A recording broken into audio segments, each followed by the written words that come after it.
Hey everyone, in this video I'm going to discuss how to be loyal, which will provide you the capacity to communicate what you want to communicate in any given circumstance.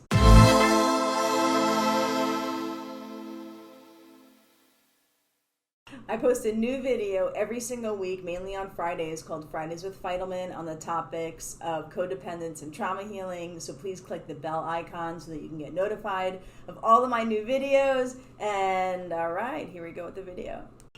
And we're back for another Friday. I'm Cheryl Fidelman, life coach, trauma healer, and writer. Welcome to Fridays with Fidelman, and today's topic is how to be loyal. So when I talk about loyalty in this video, in this context, I'm talking about loyalty to context. So I'm not talking about maybe one way one can hear the word loyal, like loyal in a relationship or loyal when it comes to monogamy. Not the kind of loyalty that I'm referring to in this video. So I am talking about loyalty to context, how to be loyal to context, and also the great and interesting ways that you can use to your advantage on how not to be loyal to context. Like how not being loyal to context can be used to your advantage, can be a creative move, can be a courageous, bold, and brave move.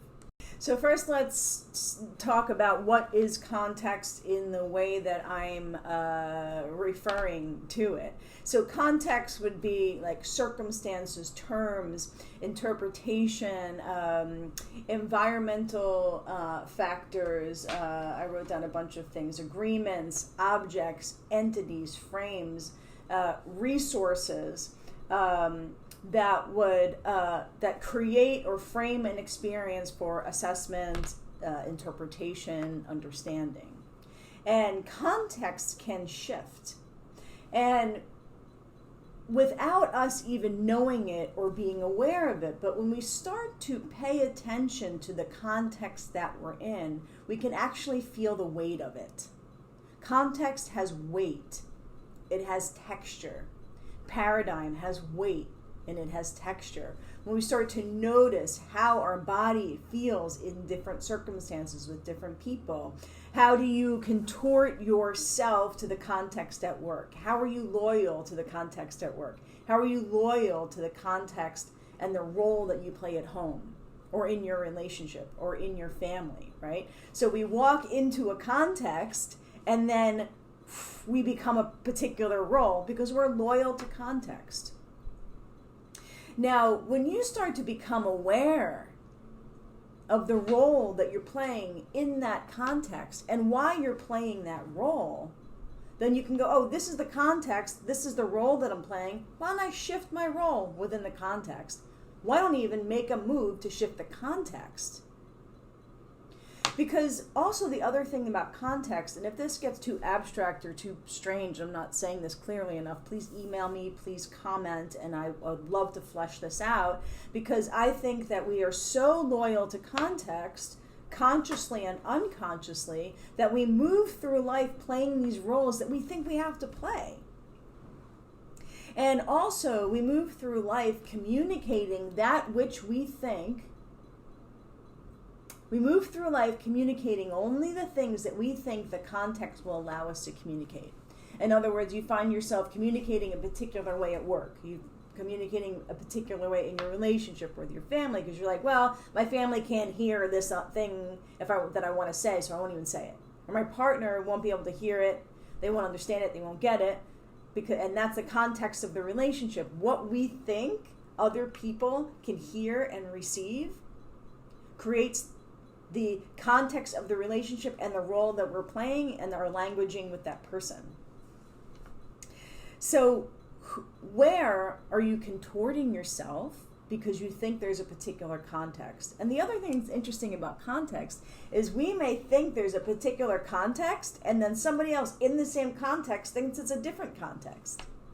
So when you start to flesh out the colors, the shapes, the things that you're hearing, what you think is happening, what you think is not happening, what you think is okay and permitted, and what you think isn't okay and permitted, and you start to actually be able to share what you think is appropriate and not appropriate in a situation, and somebody else may go, oh, I'm not in that context. I would think that communication would be appropriate here, right? So we become loyal to what we think is the context. And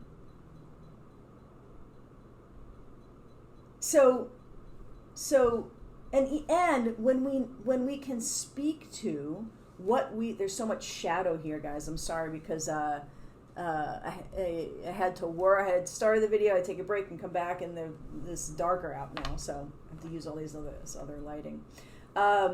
So sometimes when we speak to the context and we highlight something in the context, it will change the context. In other words, let's say you're going for a walk, and you're walking, and you're talking, and you've been looking ahead and looking at the street, and the person you're with goes, oh my God, look at the sky. And you go, oh my God, that changes the whole context. I didn't even realize the sky was there. Totally forgot about the sky.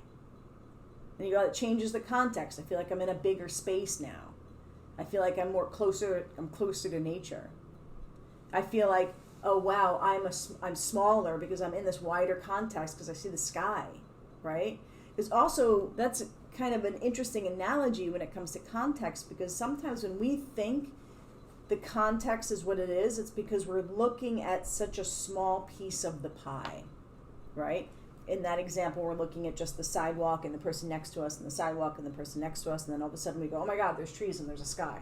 It changes the context. It changes my experience. So in your job or in your relationship or in your family, what do you think is your angle that you're just only seeing a few things and then creating what you think is the context and creating who you think you should be to be loyal to that context? So who are you contorting yourself to be in order to be happy where you are? What role have you said, okay, I'll make the best of this. I will contort myself. I'll find all of the pieces of my personality that can conform to this or survive this. And I'll play like that role in relation to what I think this context is. And, we become loyal to context, so loyal to context. I mean, look at this quarantine. We shift, we adapt, and we have a new context, like a totally new context of life. And it's easy for us to forget how adaptable we are. And one of the reasons why we're so innately loyal to context is because when we're children, when we're born, immediately we have to live in somebody else's context. We have to live in somebody else's psychology. We have to live in somebody else's reality. And we start to bend and contort our reality in order to be like a decent sized puzzle piece to fit into the context, AKA our family or our guardians or whatever our holding environment was. So we become loyal to the context of that family. And then as we grow and we start to go through our healing process, we start to go, oh, I don't have to be that person, also known in my work as your default identity, your traumatic identity, your default psychology. I don't have to be that person that contorted to fit that context when I was a kid. So who am I if I'm not the person who contorted to fit that, who was loyal to that context when I was a kid? Also, when it comes to loyalty to context, and how I was saying at the beginning, how it takes bravery and there's something there that if you become aware of the context, you go, this is the context of my marriage, for example. Why don't I do something or say something that would be not loyal to that context? that would challenge the context, that would challenge what I think is the context. One of the reasons why we are so loyal to context is because we don't want to lose. So we become players in the system that we're in. Our system, meaning our job, our career path, our marriage, our family. Become a player in the system because we don't want to lose the system. We don't want to be a rebel in that system. Okay? We want to fall in line. So, not that I'm trying to put some massively rebellious, messages out there, but just to look at where have you wrapped yourself up in order to be loyal to context. Where have you forgotten bits of yourself where you have this so many personal dormancies, part of yourself that are just lying dormant because you are loyal to a particular context? So that would be a question that I would pose, or two questions.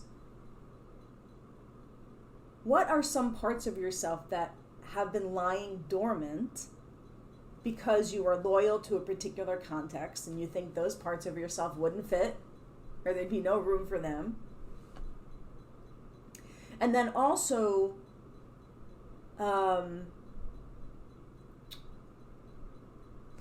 what was that other question that I asked? How are you contorting yourself in order to be loyal to a context? And also, what rules are you making up? Sometimes we make up rules. We go, oh, these are the rules of this context. I can't say this, and I can't say that, and I can't do this, and I can't do that, and I can't make that kind of a move. So we make up rules in certain contexts. And so when we make up rules to a context, we actually further create the context, right? Or the circumstances, or the terms, agreements. We make up agreements. How many unsaid agreements are you loyal to? Another question. How many unsaid agreements are you loyal to? Not just with people outside of you, but with yourself. How many unsaid agreements with yourself are you loyal to? It just goes unsaid with yourself.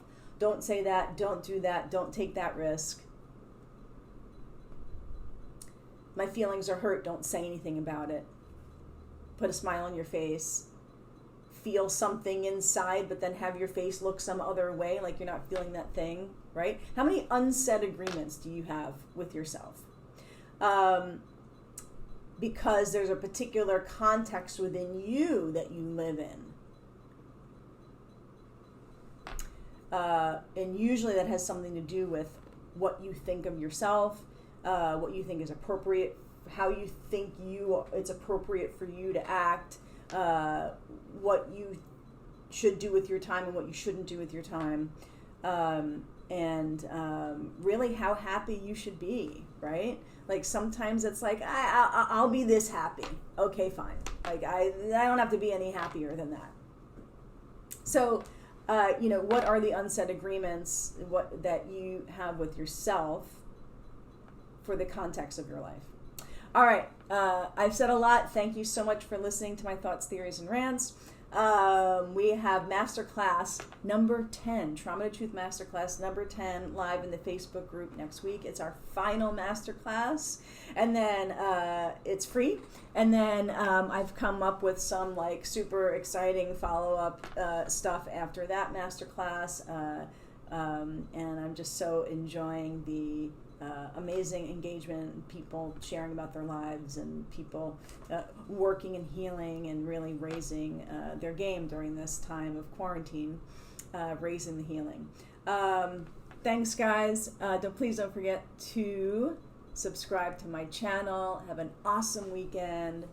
You are awesome. Happy healing, and life is now. Bye.